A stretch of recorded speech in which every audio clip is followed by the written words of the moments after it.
Hi friends, welcome to Thangam life style. நாம் இன்றைக்கி இந்த வீடியோவில் முல்லைப்பூ எப்படி இறுக்கி கட்டுவது அப்படிங்கிறத இந்த வீடியோவில் பார்க்க போகிறோம். நான் எனக்கு தேவையான அளவுக்கு ஒரு கொஞ்சோன்னு முல்லைப்பூ எடுத்துக்கிட்டேன். எடுத்ததுக்கப்புறமா நான் ஒரு நூல்கண்டு ஊதா கலர் தான் எடுத்திருக்கேன். முல்லைப்பூ அதோட காம்பு கொஞ்சம் நீளமாக இருக்கும். அதனால் நம்ம கட்டுறதுக்கு ஈஸியாக இருக்கும். நல்லா வரிசையாகவும் நம்ம கட்டும்போது தெரியும். நான் முதல்ல 2 முல்லைப்பூ எடுத்து கீழே 2 பூ மேலே 2 பூவை வச்சு நான் நூலை வச்சு 2 சுற்று சுற்றிட்டேன்.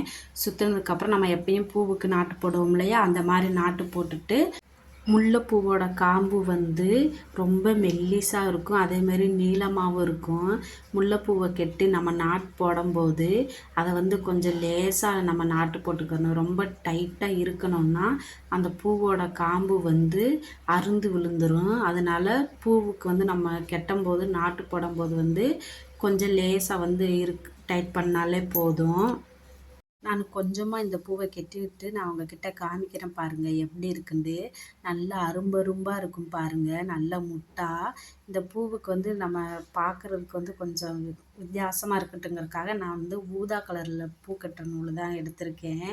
நீங்கள் பாருங்கள், இப்போ நான் பூவை இதே மாதிரி ஒரு நீளமாக கட்டும்போது அந்த முல்லைப்பூவை பார்க்குறக்கு எப்படி இருக்குன்னு. இதே மாதிரியே முல்லைப்பூ வாங்கி நீங்களும் வீட்டில் கட்டி பழகிக்கங்க. இந்த வீடியோ உங்களுக்கு பிடிச்சிருந்துச்சுன்னா லைக் பண்ணுங்கள், ஷேர் பண்ணுங்கள், மறக்காமல் சப்ஸ்கிரைப் பண்ணுங்கள் ஃப்ரெண்ட்ஸ்.